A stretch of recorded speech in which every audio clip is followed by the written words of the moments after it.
My name's Fox, so they can have it Fox, and for some reason, I guess I'm gonna make it a habit now. Whenever I see a movie that I like, or something I saw, I guess I saw the Cinema Snob review on, I'm gonna do my own little review on. Well, not everything that he reviews, because I don't have that much of a collection of porn. But I just finished watching the movie Goosebumps, DVD, Netflix, Redbox. So, and I liked it. It was pretty cool. I liked it. It was pretty cool. Was it scary? No, it wasn't scary. But then again, a lot of the Goosebumps shows that I saw, because that was my knowledge of Goosebumps. So kinda, I think I read some books, but what, they weren't really that scary. Did they have a effed up ending sometimes, like the family going to die falling off a cliff? Oh yes, they have that. Or the people being taken over, people being ruled by giant ants, vice versa of an ant farm. Oh yeah, they had that. That was just freaky. But scary? Nah. So I watched this movie, which not that bad. I liked it. It was pretty funny. The main kid kind of looked to me like a younger Channing Tatum for some reason. I don't know. Maybe it's just how he's dressed. He kind of looks like Channing Tatum from 21 Jump Street, but looks a little younger. If you don't know what the story is, boy moves next door to girl. Girl's father is R.L. Stine, and he has books that hold all of the manuscripts of all the Goosebumps stories, and once opened, can release the monsters in the story. And they accidentally released the puppet, and the puppet's the mastermind of all this. Which I watched the midnight screening of the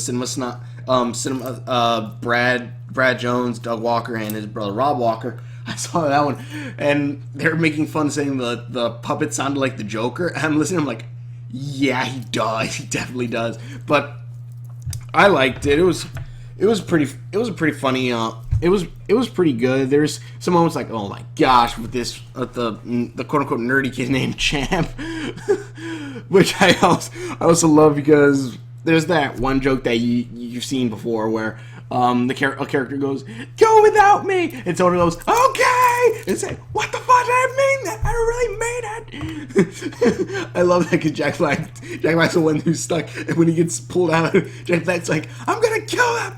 I'm gonna kill that little crap." That was just fun. Jack Black was hilarious. I like Jack Black, and to me, that was freaking hilarious. Jack Black just doing that was just freaking funny. And also, Jack Black's voice, where like, I don't know what you're doing with your voice. It was something like that, like how Jack Black was doing. I don't know what kind of accent that was, but that was just I thought was funny.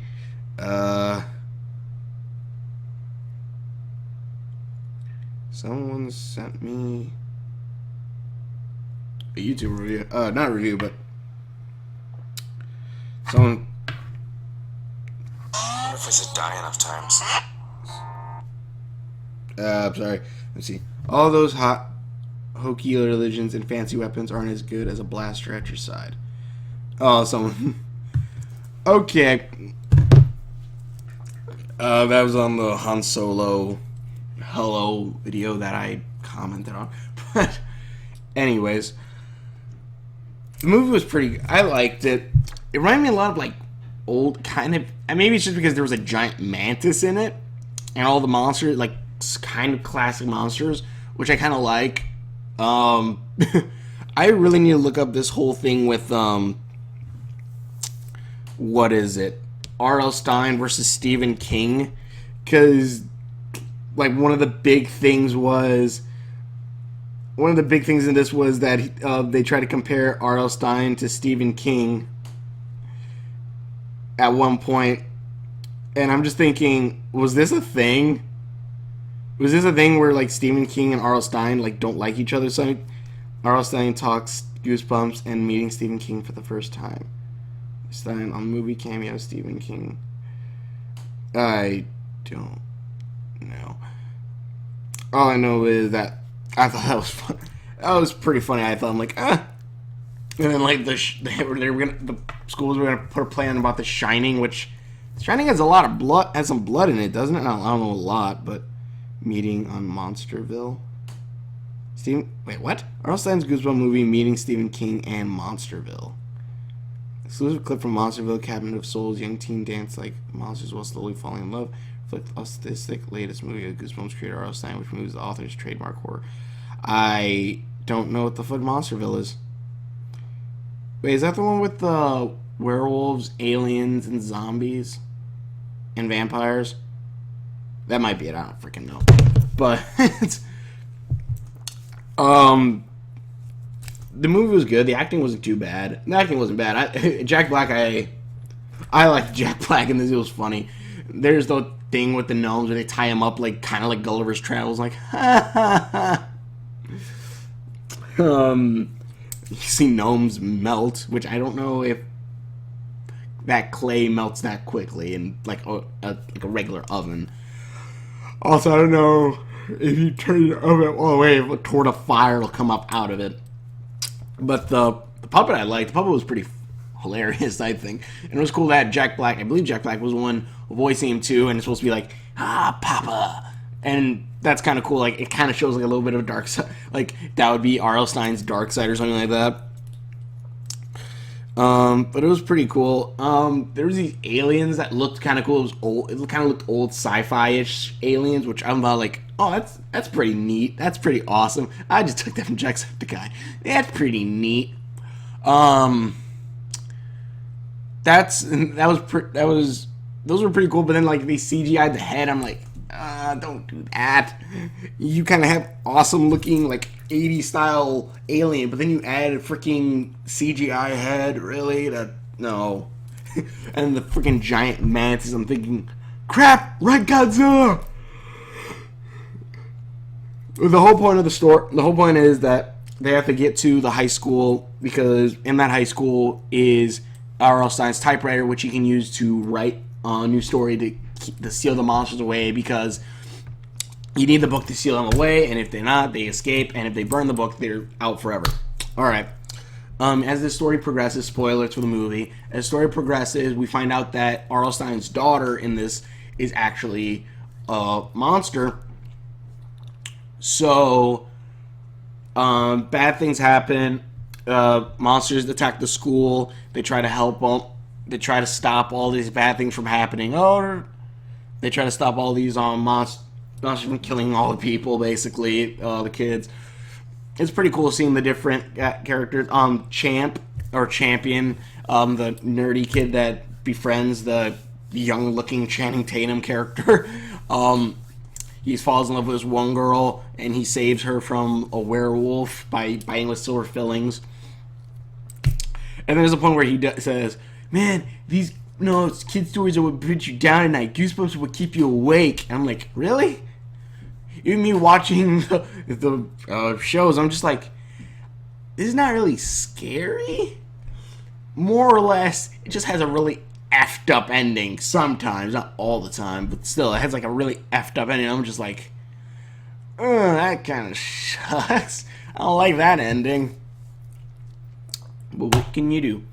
But it was pretty fun. Also, like the ending, because apparently the monster's somewhat conscious when they're still inside these books, and after they do write the final page to seal the monsters away, again spoilers, the girl gets sucked in and she says, let me go, and you see they do, and you kind of see like them kind of like liking each other a little bit as it keeps going, as the movie goes on. But like she gets sucked into the book, and so do most majority of the monsters all get sucked into the book. And basically he writes in the not R.L. Stine, but basically they use the magic typewriter to do this, because R.L. Stine says, I made my monsters real and I have to write it. And then at the end it's just, I don't have to write it. It's actually just a magic typewriter. And I'm like, okay.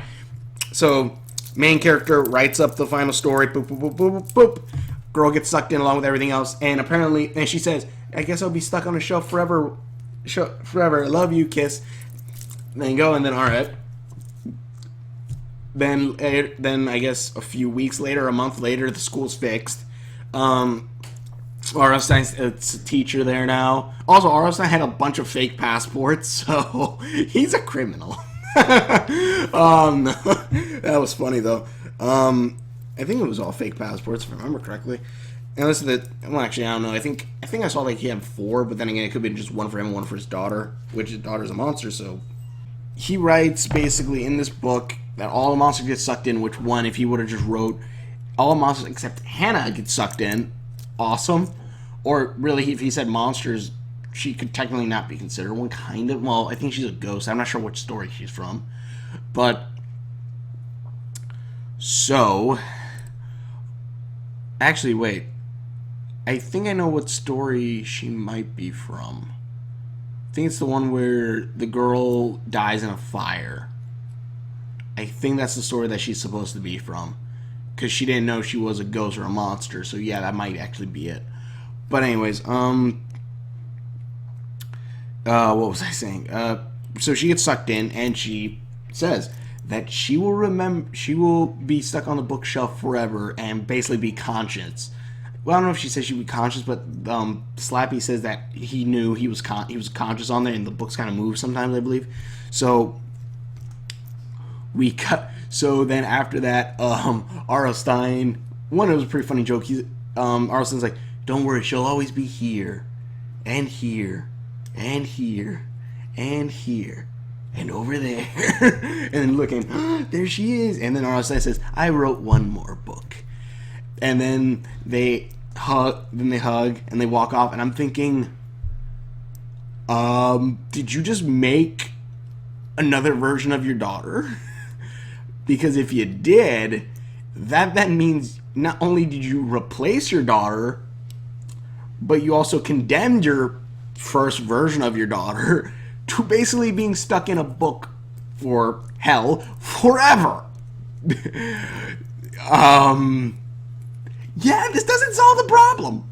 Which I guess maybe because the book can, because if he wrote a second book that affected other monsters, so I guess he could have wrote it that she could have wrote in the book that all the monsters were still stuck in the book except for Hannah, who was able to escape and save her and stuff. Like, okay, awesome. But yeah, if he just made another copy of her, I'm just thinking, wow, that's messed up. And honestly, that would kind of make a cool sequel. One, they kind of, I don't know if they sequel baited it. I think it was just supposed to be a twist at the end, but it's supposed to be the Invisible Boy. So then he's typing, and he types the Invisible Boy's revenge, and then Arlstein's like, ah! It's a picture of his face on the front of a Goosebumps book, and then like you go through like some of the pictures of the Goosebumps. But yeah, I was watching, and I'm like, one, that'd be kind of cool. Like, if you did want to do a sequel to Goosebumps, which they could with the Haunting Hour, or have more of the monsters in the Goosebumps appear, because only a few of them appeared, but it was pretty cool. You can have the first Hannah see the new Hannah saying, "You replaced me!" And like her going one crazy because she was stuck in a book for years on end. And then you could also probably have, because Arlstein did do the Haunting Hour, I believe is what it was called. And there's a show about that too, and a few movies. But you could do that one also. I don't know, I think it'd be cool. Or you could have a sequel where it's the Stephen King stories. That one, I got the idea from watching the midnight screenings of the Goosebumps. That was pretty funny. But yeah, I just wanted to do this little video. I'd definitely say check it out. Redbox, $1. Not too bad. It's a pretty fun thing. It reminded me a little bit of, maybe it reminded me because of the Giant Mantis of like 80s type movies. And I kind of would have liked a little more practical effects, but whatever. And I don't mean that for someone who hates CGI, no, but I do kind of, looking at it, maybe it's because I've seen so much CGI, I'm just like, alright, I understand it. Especially if you have something really big to do or stuff like that, yeah, but like you have a giant werewolf suit or something, fudge, that'd be awesome. Giant Mantis, of course, make that CGI, unless you can do really good props. But that's gonna take That's gonna take a while. But it was pretty good. That dummy was hilarious. But yeah, that would actually be kind of cool to see, like, if there is ever a Goosebumps Part 2. And also, well, they have, like, the first version of the daughter come out. If I didn't say, you know, like, maybe R.L. Stein fix it to where she could come out of the other book and boom. But actually, yeah, make it like her own book, so a home-type book. But yeah, I don't know. Tell me what you guys think in the comments below. Also, when I first saw the commercial for this, I immediately thought Scooby-Doo movie. Because I'm looking like, this reminds me of a lot of the Scooby-Doo movie. Monsters that people thought were fake, and then they become quote-unquote real, and then terrorize the city. I'm just thinking, like, this is really like Scooby-Doo 2. Scooby-Doo 1 that's a certain type of monster, but the other one is all the monsters from Scooby-Doo appear. So, yeah, if this movie kind of feels like it takes a little bit from the Scooby-Doo 2 movie. But either way, tell me what you guys think in the comments below. Please check out all my other videos. Thank you everyone so much for watching, and we will see you later.